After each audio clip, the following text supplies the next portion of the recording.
এবার কৌশিক সুনীলদাকে কিছু গালাগাল করবে, সবাই চুপচাপ শুনবে। আমাদের সবচেয়ে আনন্দের ব্যাপার, গতকাল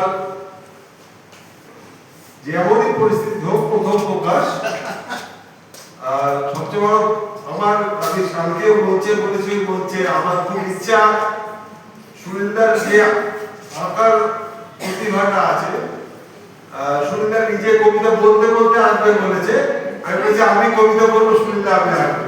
সেটা হতে পারে আমার খুব একটা ইচ্ছা পূর্ণ হবে। সুনীলদাকে আমরা হৃদয়ের সমস্ত ভালোবাসা থেকে শুভেচ্ছা জানাচ্ছি। আর একটি কবিতা, না এই কথাটা কেন এসেছিল আমি একটু বলি। আমার এই বইয়ের ছবিটা আঁকা ছিল, প্রচ্ছদ আমার আঁকা ছিল, এবং আমাদের একটা প্ল্যান আছে, মানে প্ল্যান আছে আমার যেটা আমি ভাইজাকে করেছি, এখানে করতে পারিনি। আমার কবিতা বলতে বলতে একটা ছবি আঁকার একটা পরিকল্পনা আছে। নজরুল ইসলামের ছবি যদি কবিতা যেটা আছে, যদি আর বাঁশি না বাজে 6 মিনিট 2 সেকেন্ডের 6 মিনিটের মধ্যে আমি দুটো কাজ একসাথেই সম্পন্ন করব। কবিতাটা বলতে বলতে ছবি আঁকাটা শেষ করব, এইরকম একটা পরিকল্পনা আছে। কালকে আমি কথায় ঘোষণা করে ফেলেছি, মানে জানি সেটা মৌ মিষ্টি কখন বাৎসরিক অনুষ্ঠান করবে ফেব্রুয়ারি মাসে। সেই অনুষ্ঠানে যদি সুযোগ দেয় তবে আমি সেই কাজটা সম্পন্ন করব। দেখা যাবে আমার ছবি আঁকা এবং কবিতা পাঠ একসঙ্গে হবে বলে একটা পরিকল্পনা আছে।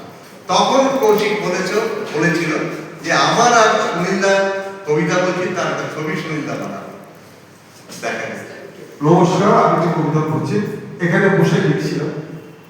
পরস্পরের পিঠ চলকাতে চলকাতে আমরা যখন ব্যস্ত, ব্যঙ্গ হাসি থামাতে সমাজপতিরা লাঠি চালাচ্ছে এক নাগারে।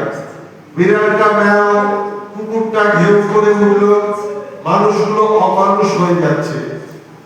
যাদের জেগে থাকা দরকার তারা ঘুমোচ্ছে, যারা ঘুমোলে ভালো হয় তারা ড্যাবলে দিকে চেয়ে চলেছে সিঁড়ির দিকে। কুচুটে সিরিয়ালগুলো চলে চলে ক্লান্ত, সেখান দিয়ে শিক্ষা নিয়ে সংসার চলছে।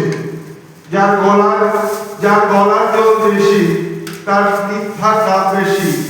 কম গলার জোরে সত্য হারিয়ে যায় জনজীবনের ভিড়ে। স্বপ্ন দেখতে দেখতে কান্না পেয়ে যাচ্ছে, তবু আমরা অন্যকে বোকা আর নিজেকে চালাক ভাবা পাবলিক সুবিধাবাদী হতে গিয়ে ঠকে যাচ্ছে। জীবনের সমস্ত ভণ্ডামকে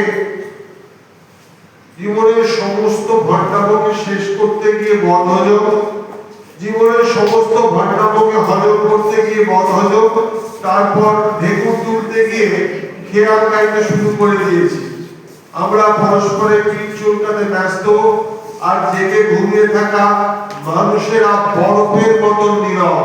ভালোবাসা, শুভেচ্ছা।